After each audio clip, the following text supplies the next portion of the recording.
हजारों सालों से इंसान ये सोचता आया है कि जो कुछ भी वो अपने आसपास इस धरती पे या आकाश में देखता है, बस वही सब इस यूनिवर्स में एग्जिस्ट करता है। इसमें पेड़ पौधे, इंसान, जीव, चांद सितारे, गैलेक्सीज, नेब्यूलास, प्लैनेट्स आदि वह सब कुछ आता है जिसे इंसान देख सकता है।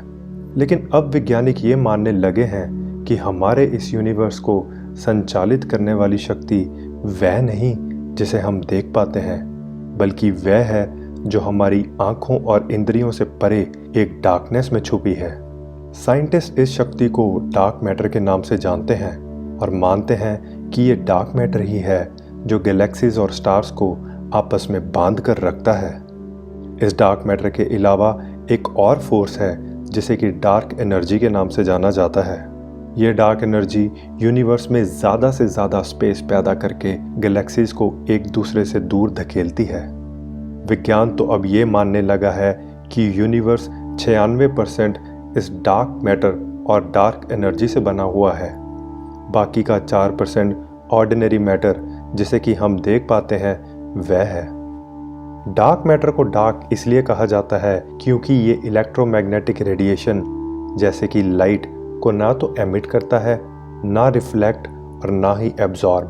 हमारी समझ और ज्ञान से परे एटॉमिक और सब एटॉमिक दुनिया से बिल्कुल अलग इस डार्क मैटर को डिटेक्ट कर पाना साइंटिस्ट के लिए एक बहुत ही मुश्किल कार्य है।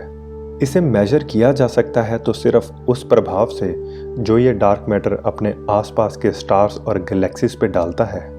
चलिए इसे थोड़ा डिटेल्स में समझें कि इसकी प्रेजेंस को कैसे मेजर किया जा सकता है। हम यहाँ 3 थ्योरीज की बात करेंगे जिसने वैज्ञानिकों को डार्क मैटर की प्रेजेंस के बारे में बताया। थ्योरी नंबर 1, अगर आप अपना सौर मंडल यानी सोलर सिस्टम देखें तो इसमें सबसे बड़ी और मैसिव वस्तु हमारा सूर्य है। हमारा सूर्य इतना विशाल है कि उसके ग्रेविटेशनल पुल की वजह से ही हमारे सारे प्लैनेट्स अपनी अपनी ऑर्बिट में उसके चक्कर काटते हैं। जो प्लैनेट सूर्य के जितना पास होगा उसके ऊपर सूर्य की ग्रेविटेशनल पुल भी उतनी ही ज़्यादा होगी और इस वजह से वो प्लैनेट उतनी ही तेज़ी से सूर्य के आसपास चक्कर काटेगा।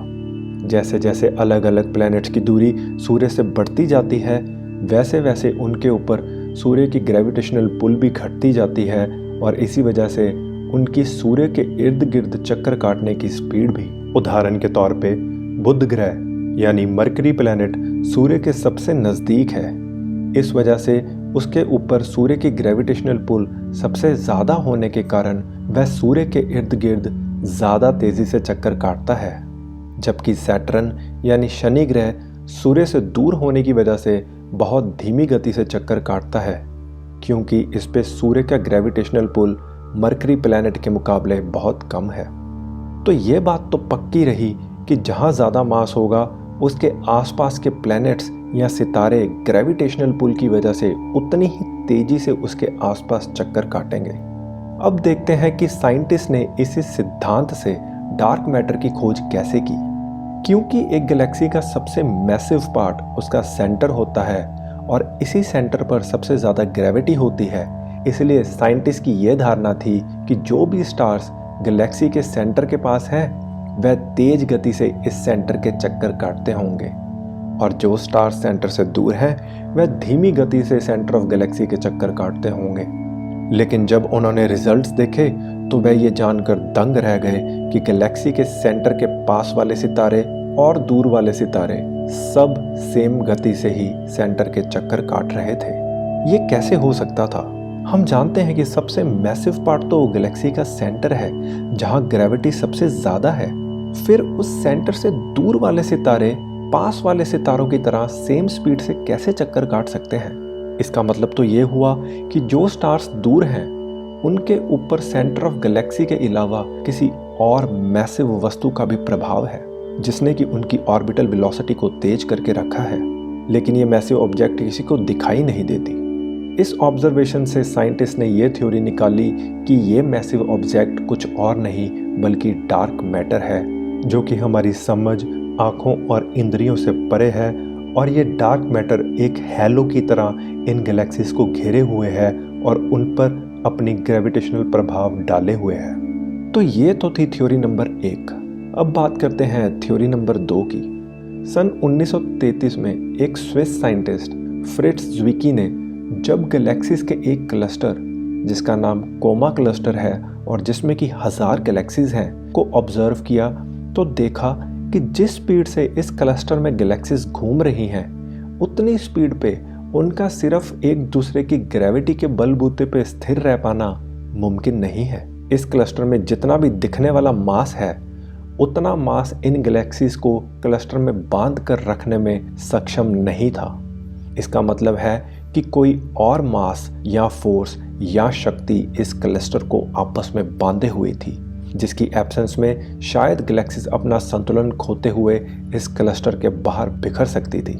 ये एडिशनल मास ना तो किसी को दिखाई देता है और ना ही कोई इसे मेजर कर सकता है, लेकिन इसका प्रभाव साफ साफ इस क्लस्टर को संतुलन देता हुआ दिखलाई पड़ता है। ज़्विकी ने इस ना दिखने वाले मास को डार्क मैटर का ही नाम दिया। उसके मुताबिक कोमा क्लस्टर में ऑर्डिनरी मास के मुकाबले डार्क मैटर बहुत ज़्यादा मात्रा में है जो कि इस क्लस्टर को संतुलित किए हुए है।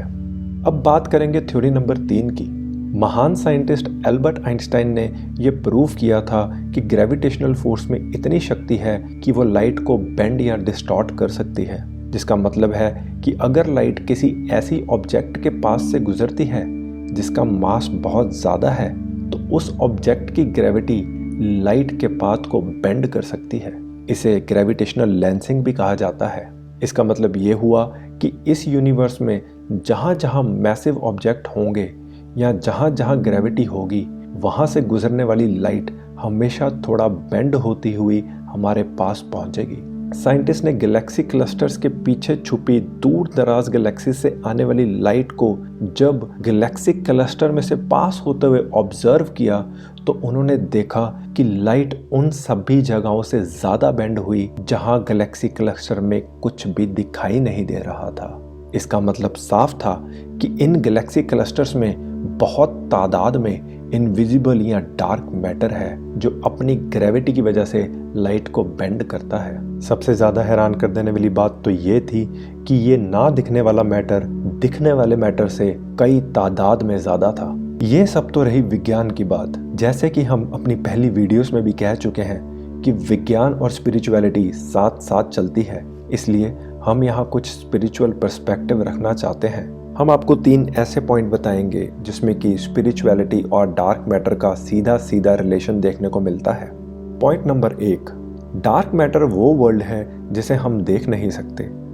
इसके पार्टिकल्स या मैटर हमारी ह्यूमंस की सेंस परसेप्शन यानी इंद्रियों से बाहर है। बट यही बात तो स्पिरिचुअल यूनिवर्स के बारे में भी कही जाती है कि स्थूल जगत यानी ग्रॉस वर्ल्ड से परे एक सूक्ष्म जगत और कारण जगत भी है जो कि हम देख नहीं सकते।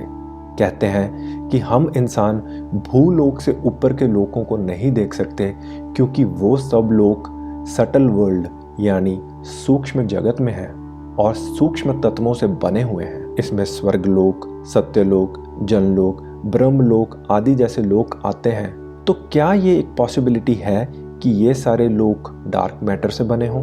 पॉइंट नंबर 2, इंसान जब शरीर त्यागता है तो उसकी आत्मा अपने कर्मों अनुसार या तो सूक्ष्म जगत में जाती है या कारण जगत में, और अगर महान आत्मा हो तो शायद इन सबसे परे भगवान के परम धाम में जाती है। ये सूक्ष्म शरीर, कारण शरीर या आत्मा आज तक किसी ने देखे नहीं है।